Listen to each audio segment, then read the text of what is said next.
কি ঘটনা ঘটেছে রে বিবি? খাবারের জন্য কিছু চাইলেন, আমার ছাগলের বাচ্চাটা নিলেন। ওই সুন্দর লোকটা হাত বাড়ায় দোয়া করলে, ওই যে দেখেন বাচ্চা বড় হয়ে দুধ দিতেছে। দুধ কত 7 বালতি ভর্তি দুধ। ও স্বামী, যে লোকটা নিয়েছিল লোকটার নাম আবু বকর, পিছনের লোকটার নাম আমি জানি না। একটা চিৎকার মারছে ইহুদি, ও বিবি, বাড়ির কাছে সোনার খনি পাইলি রে, রাখতে পারলি না।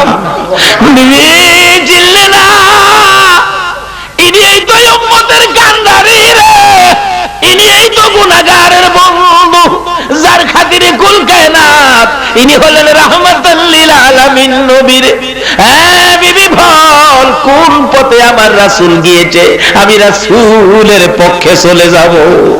একটা দৌড় মারছে, বিবি দেখাইলেন এই দিকে গিয়েছে, পিছনে যাইয়া নবীজির পাও মুবারকে ধরে কাঁদতেছে, ইয়া রাসূলুল্লাহ, যার বাড়িতে বকরির দুধ খেয়েছেন এটা আমার বাড়ি, আমার বিবি আপনাকে চিনতে পারে নাই। নবী গো, আমি বহুদিন যাবত আপনার সন্ধানে ঘুরতেছি, আজকে বাড়ির কাছে পেয়েছিলাম, বিবি চিনতে পারে নাই, আমি চিনি ফেলেছি, আমার কালিমাটা পড়াইয়া মুসলমান বানাইয়া দাও। লম্বা ঘটনা, এদিকে আলোচনা নয়। যাইতে যাইতে মদিনার সীমানার কাছাকাছি চলে গেলেন। মদিনায় খবর পৌঁছে গেল, মক্কার সূর্য, মক্কার মতি, ও মদিনার মানুষ, আজকে তোমাদের মদিনার দিকে আসতেছে, মক্কার সূর্য বুঝি মদিনায় উদিত হয়ে যাবেন। এই খবর পাইয়া বড় বড় লোকেরা তৈয়ার হয়ে গেলেন, নবীকে নিজের বাড়িতে নিয়ে যাবেন, টাকা পয়সা দিবেন, জায়গা জমি নবীকে দিয়ে দিবেন।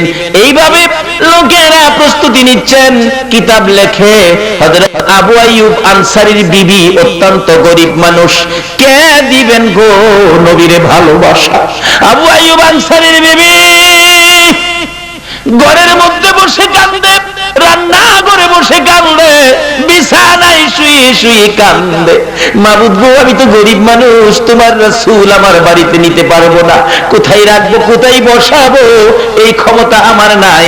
একটা কদম যদি আমার বাড়িতে তোমার বন্ধুর লাইগা যাইতো, আমি আবু আইয়ুব আনসারীর বিবির জীবন ধন্য হইয়া যাইতো। মাবুদ গো, আমি তো গরিব মানুষ, তোমার বন্ধুকে রাখতে পারবো না, একটা কদম আমার বাড়িতে তোমার বন্ধুরে লাগাইয়া নিও। এই বলে কান্দে।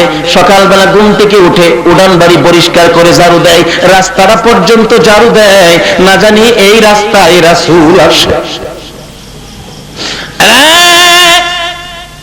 মা বোনেরা, তোমাদের মতোই মহিলা আবু আইয়ুব আনসারীর বিবি সকালবেলা রাস্তা পর্যন্ত পরিষ্কার করে, আর চোখের পানি দূর হয় না, খালি কান্দে। নবীজির একটা কদম যদি তার বাড়িতে লাইগা যাইতো।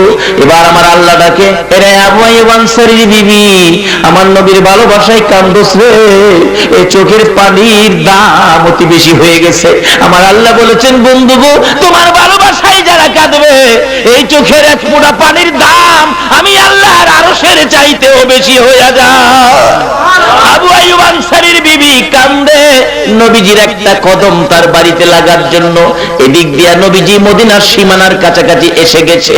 মদিনার লোকেরা, ছেলেরা মেয়েরা পর্যন্ত ওই মদিনার সীমানায় রাসূল পাওয়ার জন্য দাঁড়াইয়া রইছে। মুরব্বীরা দাঁড়িয়ে আছেন, ধনীরা দাঁড়িয়ে আছেন, গরিবরা দাঁড়িয়ে আছেন, সকল শ্রেণীর মানুষ দাঁড়িয়ে আছেন নবীজিকে দেখার জন্য, নবীজিকে বরণ করে নেওয়ার জন্য। কচি কচি বাচ্চারা পর্যন্ত, ছোট্ট ছোট্ট ছেলে মেয়েগুলি পর্যন্ত ওই মদিনার সীমানার মধ্যে দাঁড়িয়ে আছে। আল্লাহু আকবার বলো। কচি কচি বাচ্চারা পর্যন্ত আমার নবীর সুন্দর চেহারা দেখে সহ্য করতে পারে না। এখনো মক্কা মদিনায় ওই বাচ্চাদের কণ্ঠের নবী দেখার গান, নবী পাওয়ার আনন্দের গানের ক্যাসেট এখনো মক্কা মদিনায় বিক্রি হয়। মক্কাতে বেদাতের ফতোয়া নাই, মদিনাতে বেদাতের ফতোয়া নাই। নবীর আগমনের বাচ্চাদের কণ্ঠের আনন্দের গান, তালাল বাদরু আলাইনা মিন সানিয়াতিল বিদাই ওয়াজাবাত শুকরু আলাইনা মাদালিল্লাহি দাই। মক্কা মদিনায় পাবেন ছোট্ট বাচ্চাদের কণ্ঠে এই ক্যাসেটগুলি এখনো বিক্রি হয়, কেউ বেদাত ফতোয়া দেয় না। আজকে আমাদের সোনার বাংলায় কিছু কিছু লোক বাহির হয়ে গেছে, এই নবীর শান ও মানে কিছু বললে বেদাতের ফতোয়া দেয়। ক্যাসেটগুলি বাজে কোন সময় ক্যাসেটগুলি হয়েছিল উৎপত্তি। আমার নবী যখন মদিনার সীমানায় ঢুকবে, কুচি কুচি বাচ্চাগুলো কিতাব লেখে হাতে হাত ধরে, নবীজির সুন্দর চেহারা দেখে সহ্য করতে পারে নাই, হাতে হাত ধরে একবার সামনে যায় আবার পিছে আই, এমন করে সাগরের ঢেউয়ের মতো ঢেউ উঠে গেছে মক্কা নগরীতে, নবীর আগমনের আনন্দের ঢেউ। বাচ্চাগুলো নবীজির সুন্দর চেহারার দিকে তাকাইয়া গুনগুন গুনগুন করে গান গাইতে শুরু করেছিলেন। আরে মা আমিনার কোলে দেখো চাঁদ উঠেছে, বলুন মা আমিনার কোলে দেখো চাঁদ উঠেছে, যাহারি প্রেমেতে জাহান পয়দা হয়েছে, হাইরে যাহারি প্রেমেতে জাহান। মা আমিনার নয়নে মনি সৃষ্টিকুলের সেরা যিনি, মা আমিনার নয়নে মনি সৃষ্টিকুলের সেরা যিনি, যিনি পরি ফেরেশতারা সব পাগল হয়েছে, যিনি পরি ফেরেশতারা সব পাগল হয়েছে, যাহারি প্রেমেতে জাহান পয়দা হয়েছে, হাইরে যাহারি প্রেমেতে জাহান। কুচি কুচি বাচ্চারা পর্যন্ত নবীর সুন্দর চেহারা দেখে এইভাবে গুনগুন করে গান গাইতে শুরু করে দিলেন। সীমানায় আসবেন, ঢুকে যাবেন, নবীজি এমনি সময় ডাকতেছেন। বড় বড় লোকেরা, হুজুর আমার বাড়িতে আসবেন, অপেক্ষায় আছি আপনার জন্য। আরেকজনকে, হুজুর আমিও অপেক্ষায়। বলুন, সকলেই তো অপেক্ষায়। একজনের বাড়িতে গেলে বাকি জনের বাড়িতে না গেলে লোকজন কষ্ট পাবে না? আমার আল্লাহ কয়, আমার বন্ধু কাউরে কষ্ট দেয় না। এই নবী হলেন রাহমাতাল লিল আলামিন, সকলের জন্য রহমত, কাউরে কষ্ট দিতে পারে না। জিবরাইল আমার নবীর কাছে যায়, বলো নবী ইচ্ছে করে যেন কারো বাড়িতে না যায়। নবী যে উটের উপর সোয়ারি আছে, উটটা যার বাড়িতে বসবে নবী যেন তার বাড়িতে যায়। তাহলে এখন দোষ যাইব কার উপরে? উটের উপরে। নবীর কোন দোষ? এইভাবে যদি আল্লাহ নিজে তার হাবিবকে পরিষ্কার রাখে, এখন আপনি যদি কোন নবীজি আমাদের মতো মানুষ, ভুল ভ্রান্তি ভরা, দুষ্ত্রুটিয়ে ভরা, রক্ত মাংসে গড়া, তাহলে কি কথাটা কি আল্লাহর পক্ষে হইল না বিপক্ষে গেল? কাজী বিপদে পড়বেন, আযাব গজবে পড়বেন। এই আকীদায় গেলে, এই নিয়তে গেলে, আসুন আল্লাহ যাকে সম্মান দিয়েছেন, ইজ্জত দিয়েছেন, যার খাতিরে কুল কায়নাত বানাইছেন, যার উপরে আল্লাহ নিজে দুরূদ ও সালাম প্রেরণ করতেছেন, আমরা সে নবীর পক্ষে থাকবো। রাজি আছেন তো? আল্লাহ বলেন, বন্ধু তুমি ইচ্ছে করে কারো বাড়িতে যাও না, তাই দোষ হইব তোমার, কারণ তুমি নবী, দোষী নবী নয়, তুমি পরিষ্কার নবী। কাজী তুমি চুপ করে উটের উপর বসে থাকো, উটের উপরে ভাত দিয়া দাও, উট যার বাড়িতে বসবে তুমি তার বাড়িতে যাইবা। এখন বুয়া সাহেবের বাড়ি 5 কিরা গেছে, বুয়া সাহেব হাইরে রাসূলকে রাখতে পারলাম না। এখন তো গেছেন আপনার চৌধুরী সাহেবের বাড়ি, চৌধুরী সাহেব রাখতে পারে নাই জায়গা, উঠ যায় দাহে উঠে উঠরে বস না রে গেছে গে খান সাহেবের বাড়ি, খান সাহেবের বাড়িতে উঠ বসে না, যাইতেছে উটের কানে আল্লাহ খবর দিচ্ছে, উঠরে কোন বাড়িতে বইস না। আমার একটা পাগলিনী মহিলা, গরিব মানুষ, আবু আইয়ুব আনসারীর বিবি চোখের পানি দিয়া বুক বাসাইতেছে, আমার বন্ধুরা লিয়া তার বাড়িতে যা। ও মা বোনেরা, তোমরাই তো আগে নবী পাওয়ার সৌভাগ্য অর্জন করেছো। যাইতে যাইতে যাইতে যাইতে লম্বা ঘটনা সংক্ষেপ করে দিলাম। আবু আইয়ুব আনসারীর বাড়ির সামনে যাইয়া উপরের দিকে মাথাটা উঠাইছে। আমার আল্লাহ বলেন, উঠ আর সামনে বাড়িস না রে, এই বাড়িতে আবার রাসূলের পাগলিনী কান্দে। উঠ আস্তে করে বাড়ির ভিতরে ঢুকতেছে। আবু আইয়ুব আনসারী একটা চিৎকার মারছে, বিবি বিবি গো, বাহির হইয়া দেখ সোনার খনি পাইয়া লাইছিস। উট বাড়ির ভিতরে যাইয়া উঠানে বসে গেছে। আবু আইয়ুব আনসারীর বিবি সেজদায় পড়ে কাঁদতেছে, আমার আল্লাহ আমার ভাগ্য খুলে দিয়েছে। আবু আইয়ুব আনসারীর কাছে যাইয়া ডাকতেছে, বিবি গো আর কান্দিস না, তোর জীবন ধন্য হয়ে গেছে, তোর চোখের পানি আমার আল্লাহ কবুল করে নিয়েছে। আবু আইয়ুব আনসারীর বিবি বলেন, আমি মাথা উঠাইয়া দরজায় দাঁড়াইয়া দেখি রাহমাতুল লিল আলামিন নবী পূর্ণিমার চাঁদ উদয় হইয়া রইছে। এই নবীর ভালোবাসায় যদি আবু আইয়ুব আনসারীর বিবি এইভাবে রাসূল পেতে পারে, আমরাও রাসূলকে পেতে পারবো যদি নবীর ভালোবাসায় যাইতে পারি। বলতেছিলাম কেন নবীর ভালোবাসা দিবেন না, যেই নবীর উসিলাই এক ডাকে আমার আল্লাহ মাফ করে দিয়েছিলেন আমার আগের কথা। তারপরে আমি যা তেলাওয়াত করেছি, আলোচনায় যাচ্ছি, আমার নবী ডাকতেছে, রে জিবরাইল আমি উম্মত ছেড়ে আরশে যাব না। একটা মা যেমন বাচ্চা ছেড়ে, বাচ্চাটা হসপিটালে থাকলে শত আরামের বিছানা হইল, রাত্র ভরে মার ঘুম হয় না। বলুন বাচ্চা কাছে নাই, মা কি ঘুমাইছে? একটা মা যদি বাচ্চা নাই কাছে, আরামের বিছানায় ঘুম হয় না, সারা রাত ছটফট করে কাটাই। আমি নবীও আরশে যাইয়া থাকতে পারবো না রে জিবরাইল, আমি আমার উম্মতের পাশে এই জমিনে থাকবো। জিবরাইল রে, শুধু মা নয়, দুনিয়ায় দেখেছি মুরগি যখন বাচ্চা ফোটায়, বাচ্চা লইয়া মুরগি সমাজে ঘোরাঘুরি করে, বাচ্চার উপর যদি কোনো বিপদ দেখা দেয় রে জিবরাইল, মা মুরগিটা দুইটা পাখা বাড়াইয়া ডাকতে থাকে, ও বাচ্চারা আয়, বিপদ আসতেছে, আকাশে চিলকাক ঘুরতেছে, তোদেরকে থাপা মেরে নিয়ে যাবে, আয় আমি মার পাখার নিচে আয়। আমি মা কথা দিলাম রে বাচ্চারা, আমি মায়ের জীবন থাকতে একটা বাচ্চাও চিলকাকে নিতে দেব না। বাচ্চাগুলো এইভাবে হাত বাড়াইলে, পাখা বাড়াইলে, মা মুরগিটা বাচ্চা দেখবেন দৌড়াইয়া মায়ের পাখার নিচে ঢুকে, মা বাচ্চাগুলো পাখার মধ্যে লইয়া জিবরাইল বড় শান্তিতে জমিনে বসে থাকে।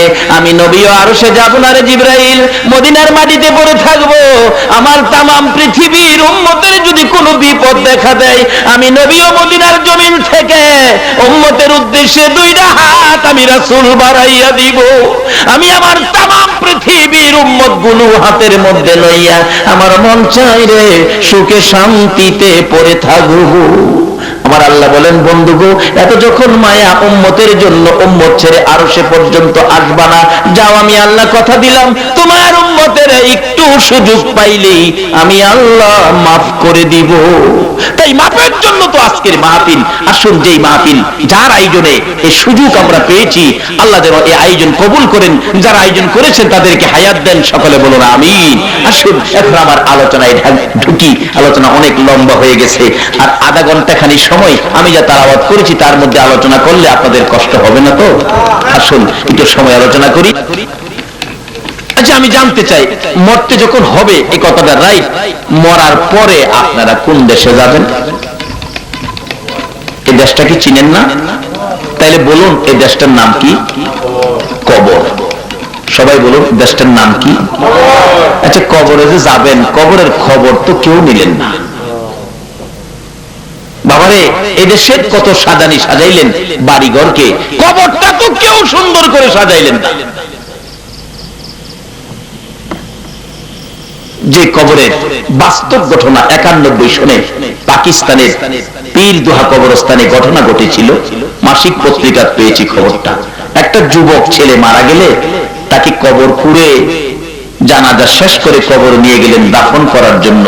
কবরের পাশে গিয়ে দেখে পীরদোহা কবরস্থান, কবরটা বন্ধ হয়ে গেছে, অর্থাৎ মাটিয়ে বুঝাইতেছে তোর মতো পাপীকে আমি রাখবো না। ইমাম সাহেব ছিলেন আল্লাহর ওলি মানুষ, উনি বলেন, বাবা তোমরা কবর করো নাই? হুজুর কবর তো করেছি। তাহলে কবর কোথায়? হুজুর কবরটা বন্ধ হয়ে গেছে, আরেকটা কবর করো। করা হলো, হাজার হাজার মানুষের সামনে, 91 সনের বাস্তব ঘটনা। কবরটা আবারও বন্ধ হয়ে গেছে। ডাকতেছে, কি ব্যাপার, কি হলো?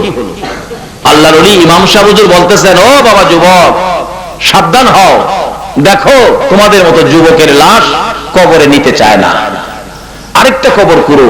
3 নাম্বার কবরটা বন্ধ হলো না। অবশেষে দুজন লোককে নির্দেশ দিলেন, কবরে নামো। নামলেন, লাশটা দাও। লাশ নিয়ে আসতেছে, কবর থেকে 2টা লোক কাঁদতেছে, হুজুর লাশ দিবার আগে আপনি একটু দেখেন কবরের অবস্থা কি। আল্লাহর ওলি বলেন, আমি কবরের পাশে দাঁড়াইয়া দেখি 2-2.5 হাত লম্বা কালো রঙের মোটা মোটা বিচ্ছু কবরটা ভরে গেছে। বলুন এই কবরে আমাদের প্রত্যেকের যাইতে হবে কিনা? অনেকের মা বাবা কবরে চলে গেছে, তাদের জন্য এই বিপদ মুক্তির দোয়া আমাদের করা দরকার আছে কিনা? আসুন বাবা, এই কবরের চিন্তা নিজের জন্য করি, যারা কবরে চলে গেছে তাদের অবস্থার খোঁজ খবর নেই। কারণ কেন নিবেন না? মা বাবা যাদের কবরে, মা বাবা কবরে, এই মা বাবার খোঁজ খবর নেওয়ার জন্য তো কোরআন শরীফে, হাদিস শরীফে নির্দেশ আসছে। কেন নিবেন না? মা বাবা আপনার জন্য কত পাগল ছিল। আপনি চট্টগ্রাম শহর থেকে বাড়িতে আসবেন, বাসায় আসবেন, রাত্র 10টার জায়গায় 12টা হইলেও বলুন দরজাটা বন্ধ করে নাই, দরজাটা খুলে দাঁড়ায় আছিল। এই ব্যক্তিটাকে 1 মাস ঢাকায় লেখাপড়া করে, প্রত্যেক মাস পর পর বাড়িতে আসে। 1 মাসের বাইরে একটা দিন বেশি হইলে এই রাত্রে মার ঘুম হইছে না। 2 দিন পরে বাবারে পাঠাইছে, হ্যাঁ কেন হইল না খবর নাও। যায় দেখে বন্ধুর বিয়েতে চলে গেছে, আসতে পারে নাই। বাবা তুই তোর বন্ধুর বিয়েতে গেছিস, আর তোর মা বাবা তো 3-4 দিন যাবত, তুই কেন আসলি না? টেনশনে ঘুম হয় না। এত চিন্তা, এত টেনশন যে সন্তানের জন্য মা বাবা করে, এই মা বাবা কবরে থাকলে সন্তানের কিছু করা দরকার আছে। যদি না করেন কবর থেকে ধিক্কার দিবে আপনার মা বাবা। কি বলে কিতাব লেখে, কবর থেকে মা বাবা আপনার প্রতি ধিক্কার দিতেছে। तू तवंगर गरशुदी आज माले मा, तू तवंगर गरशुदी आज माले मा, तू चरागा फेलशुदी आज हाले मा। কিরে বাবা, আমার সয় সম্পত্তি পায়া, আমার বাড়ি পায়া, আমার জমি পায়া, বাড়িওয়ালা জমিওয়ালা হইছস, কিন্তু আমারে কেমনে বুঝলা রইলি? তোরা তো আমরা বলি নাই। 1 মাসের বেশি একদিন গেলে আর ঘুমাইছি না, কাঁদছি। আজকে আমি মা বাবারে ভুলে রইলি। মা ধিক্কার দিতে থাকে, বাবা ধিক্কার দিতে থাকে। আসুন এই কবরে মা বাবা বিপদে থাকলে মা বাবার কবরের বিপদ আজকে উদ্ধার করা হবে, এবং আমরাও কবরে যাইবার আগে একটু চিন্তা ফিকির করা দরকার। কারণ কবরে কেউ যাবে না, বন্ধু বান্ধব যত কিছুই কোন, আত্মীয় স্বজন ছেলে মেয়ে বলুন, কবরে একদিনের জন্য সাথে নিবেন এমন দরদি কি পাইবেন?